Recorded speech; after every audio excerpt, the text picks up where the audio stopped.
Like you'd be surprised how many jobs you can actually get in a small area, because as you become a bigger player in this small area, you're going to get more referrals, you're going to get more recommendations. It's just, you're going to be a more known name in that small area. So you want to be a big fish in a small pond, but you're not going to have to drive as much. You're going to spend less time behind the wheel. Your team's going to be driving less. They're going to love you more. You're going to be spending less money on gas, less time travel, less money on labor as they're driving.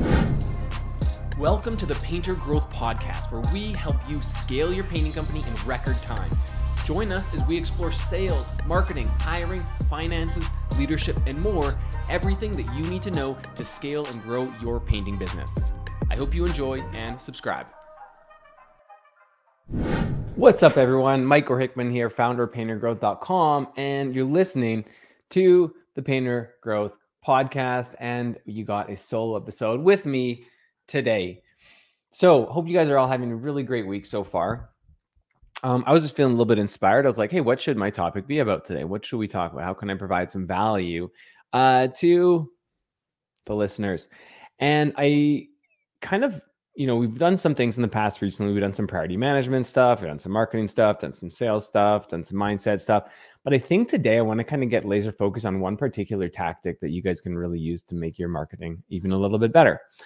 And this is really the concept of neighborhoods and territories and picking your area and how to advertise to a specific area. Because I think it's a topic that is often really overlooked as not a really important thing.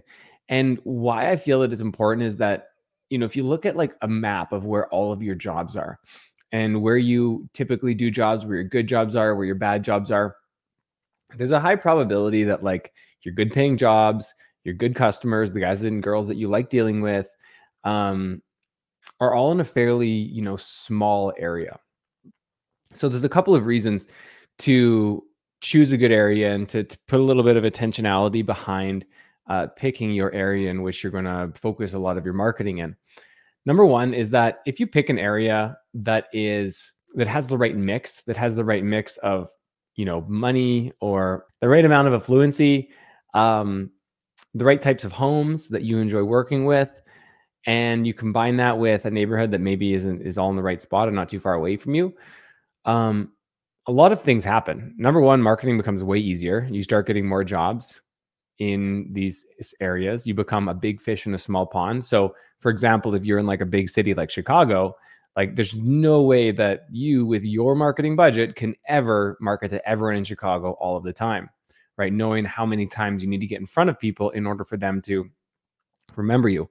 So what you need to do instead is actually just pick a really small area, but we want to be really intentional on what type of area we actually pick, because the type of area that you pick is really going to be, indicative of how successful you are able to be with marketing. Now, we've seen clients in our program go through training for a long time, testing some different marketing campaigns for a really long time, but without even really putting too much thought into the marketing, just more putting it into the tactic, and not having any success or having very limited success and it feeling very difficult. And it's only when we have them go through an exercise, figure out what the right area is, that they shift their area, they shift their focus, and all of a sudden marketing becomes a lot easier. Revenue starts coming in, jobs start coming in, leads start coming in, and everything is just way easier. So number one, it makes it a lot easier. Number two is you get to pick the kind of jobs that you want. So, if you want to get stucco jobs, you can focus on an area with a lot of stucco homes, and things like that. You can really, based on the areas that you target, you can, do a little bit in terms of supporting the types of jobs that you really want to do.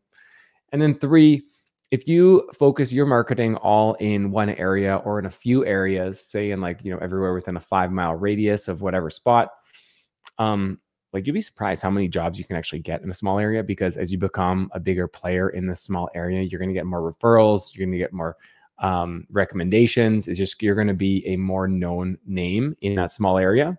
So you want to be a big fish in a small pond, but you're not going to have to drive as much. You're going to spend less time behind the wheel. Your team's going to be driving less. They're going to love you more. You're going to be spending less money on gas, less time travel, less money on labor as they're driving, less time going back and forth to the paint store.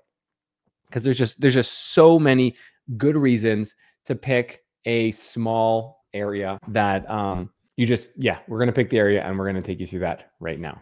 So how should you go about picking your own area? Honestly, this is a much easier tactic activity than you really think it has to be. Like it's honestly pretty easy. The first thing that you're going to do ideally is you look at all of the past jobs that you've done. If you can put them into a Google map, you can put them in a Google map, or you just kind of look at where you think the jobs are, or look at a map and just kind of put little dots on where all of your jobs are. It's really helpful to layer that to actually see in a visualized format where your jobs are. It'll give you a lot of realization on where you're actually doing your jobs and if there's any sort of like crowding in any sort of spot, right? So where are you actually doing a lot of your work? Number two is like look back on the last 20 or 30 jobs you've done. What were like the 5 best jobs you did? Best in terms of ideal customers, best in terms of profit margin, best in terms of how far it was from your place, right? Drive time and whatnot. And see if there's any correlation between the location of the tightest, like, number of jobs in a specific area and the best customers, the best types of jobs that you want. So location of jobs and then best types of jobs, because what we're doing here is we're looking at the past jobs that we've done and using that to extrapolate where we're going to be able to get future jobs. So we do those two things. Then the third thing that you can do, and this is an optional step, is that you can test your hypothesis of what area you think is good with an online tool. So you can use something like Rich Block, Poor Block. There's some different tools that you can use online. I'm just blanking on the names of them right now, but you can use them. You can put in those zip codes. You can look at those areas. You can see the average economics, income, rent to own ratios, and things like that in those areas to make sure that they align with the goals of your company. And then the final step that you need to do is you take that area, take this learning that you have, and I want you to figuratively like draw a line. You can either, if you have it printed out or if you have a picture, screenshot of it on your computer, draw a line around where your turf should be, right? And your turf, you can use natural segmentations in your city or your area to help break up your turf if that makes it easier for you. Either like a freeway or a river or like a transition between neighborhoods or a different block or whatever. And I want you to like draw that area. And so inside that area, you should have about, in a perfect world, like 10,000 homes. And this is going to be our turf. Like, can you take jobs outside of that turf? Fine. But if you ask yourself, like, if every single one of my jobs came from this turf, would I be happy? Like, okay, don't have to drive very far, all good income, all solid jobs, like all types of houses that I want to work on. Perfect. This would be a dream. I would really cut down on the driving that I would have to do. So let's make that a reality. So we have our turf.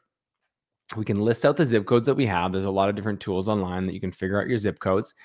And now we're going to try to be the biggest fish in this small pond. So now all of our advertising efforts, instead of putting them, all over the city, we can now just hyper focus on advertising to this little area. So we want to start layering things on. So we want lawn signs on the entrances to all of these neighborhoods. We want to do multiple door hanger and flyer campaigns in these areas every single year.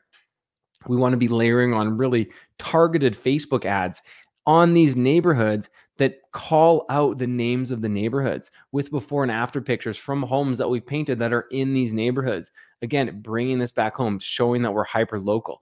On the flyers, on the door hangers that we're sending out, we want to be using the neighborhood by name and having before and afters of pictures of homes that we painted in this neighborhood. All of these little things really matter. And then if you're layering on a door-to-door approach as well, like a door-to-door marketing approach, we can go one further.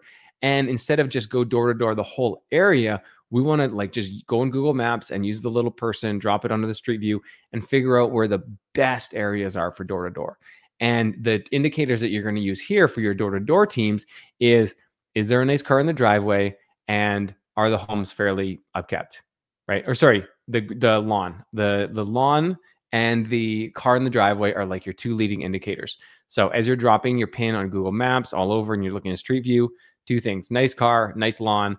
If those are both true, then we can go and deploy our door-to-door marketers in those areas as well. So if you can do that multi-layered approach and just focus your marketing all year on one little area like that, you're going to be driving way less. You're going to be working way less. You're going to have way better customers. You're going to have better profit margins. And all it's going to take is a little bit of work ahead of time to identify where that area is. Now, one thing that I don't want you to do is I don't want you to feel like you're going to lose out on opportunity because you're not advertising outside of that area. So if your business is doing less than $3 million a year, which is 95%, 98% of the people listening to this, you only need to pick that specific market. So if you targeted, say, 10,000 homes and you did let's say, 3% of those homes per year, and your average job size was $5,000, that's $1.5 million, right? So if 10,000 homes isn't quite enough for your business, you could increase that to like 20,000 homes.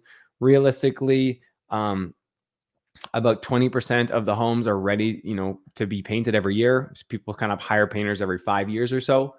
So for you to get, 3% of homes in an area, if you're advertising a lot, is absolutely doable. So if you had 20,000 homes at 3%, that's 600 jobs, $5,000 average job size, that's $3 million. So pick your area, make sure it's big enough, but not too big, right? Big enough that you can handle. And the smaller of a business that you are, the smaller of an area you need to target. So if you're just getting started and you want to do like 300,000 this year, like pick a super small area, like 2,000 homes, and just nail these 2,000 homes just over and over and over and over. And I guarantee that if you pick the right neighborhood by following these steps, you're going to be able to get more than enough work from that super small area. And it's going to be so much easier on you and your team. Okay. So that was a quick one today. It's a quick one, but it's an important one.